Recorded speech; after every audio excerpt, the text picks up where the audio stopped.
జలుబు దగ్గులాగే ఇవాళ తలనొప్పి అనేది కూడా సాధారణ సమస్యగా మారిపోయింది. మనలో చాలా మంది తరచుగా తలనొప్పితో బాధపడుతూ ఉంటారు. అయితే ఇలా చీటికి మాటికి వేధించే తలనొప్పి వెనుక కొన్నిసార్లు మన కళ్ళు కూడా కారణంగా ఉండొచ్చని చెబుతారు డాక్టర్లు. కళ్లల్లో సమస్యలు ఉన్నప్పుడు, కళ్లద్దాల పవర్ సరిగ్గా లేనప్పుడు తలనొప్పి అనేది సమస్యగా మారుతూ ఉంటుంది. ఆసక్తికరమైన ఈ విషయం గురించి ఇప్పుడు తెలుసుకుందాం. మనకి కంటిన్యూస్గా హెడ్ఏక్ వస్తున్నప్పుడు కంపల్సరీ మనము డాక్టర్ని కలవాల్సి ఉంటుంది. కంటి చూపు వల్ల వచ్చే ప్రాబ్లమ్స్ ఏమైతే ఉన్నాయో మనము ఎగ్జామినేషన్ ద్వారా తప్పకుండా కనిపెట్టవచ్చు, వాటికి ట్రీట్మెంట్ కూడా తీసుకోవచ్చు. ఇంపార్టెంట్ ప్రాబ్లమ్స్ మనకి ఏదైతే రిఫ్రాక్టివ్ ఎర్రర్స్ అనేవి ఉన్నాయో ఇవి మనం కామన్గా చూస్తూ ఉంటాం. వీటిని మనం కంటి పరీక్ష ద్వారా ఈజీగా కనిపెట్టగలుగుతాము.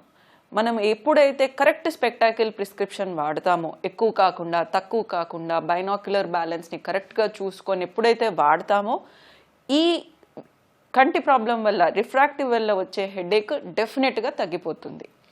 అలానే మనం ముందుగా డిస్కస్ చేసినట్టు ఇంకా కొన్ని సీరియస్ ప్రాబ్లమ్స్ ఉంటాయి, లైక్ గ్లకోమా కానివ్వండి, ఆప్టిక్ న్యూరైటిస్ కానివ్వండి. ఈ ప్రాబ్లమ్స్ అన్నీ కూడా మనం తప్పకుండా కంటి చూపు మనం ఎగ్జామినేషన్ చేసినప్పుడు కనిపెట్టగలుగుతాము, వాటికి మనం ట్రీట్మెంట్ ఇవ్వగలుగుతాము.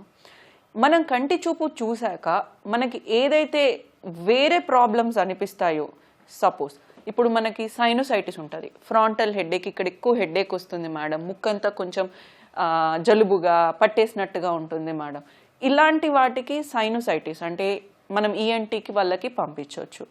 అలానే న్యూరలాజికల్ ప్రాబ్లమ్స్ ఉంటాయి, మనం బ్రెయిన్లో ప్రెషర్ ఎక్కువైంది, ఇంట్రాఆర్బిటల్ ప్రెషర్ ఎక్కువ ఉంది, లేదు బీపీ ఎక్కువ ఉంది, వీళ్ళకి బ్లడ్ ప్రెషర్స్ ఎక్కువ ఉన్నాయి, ఇలాంటివన్నీ మనము ఫిజిషియన్ని కలిసి క్లియర్ చేసుకోవడానికి అవకాశం ఉంటుంది. స్ట్రెస్ లెవెల్స్ అనేవి తగ్గించుకోవాలి. అలానే ఎక్కువసేపు టీవీ చూడడము, నైట్ లైట్స్ అన్నీ ఆఫ్ చేసుకొని బెడ్లో పడుకొని దిండ్ల మీద పడుకొని ఫోన్లు చూడడము, రాత్రంతా నెట్ఫ్లిక్స్లు ఇలాంటివి చూడడము, ఇవన్నీ మనం తగ్గించుకోవాలి.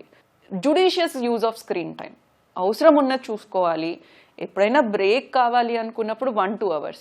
మనం స్క్రీన్ చూసేటప్పుడు కూడా కంపల్సరీ 20-20-20 రూల్ని ఫాలో అవ్వాలి. అంటే మనం 20 minutes స్క్రీన్ చూసినప్పుడు కంపల్సరీ 20 seconds బ్రేక్, అలానే 20 అడుగుల కంటే దూరంలో ఉన్న ఆబ్జెక్ట్స్ని దూరంగా మనం చూస్తూ ఉండాలి. ఇట్లా చేయడం వల్ల మనకి ఐ మజిల్స్ అనేవి మనకి రిలాక్స్ అవుతాయి, ప్లస్ ఎక్కువసేపు మనం పని చేసుకోగలుగుతాం.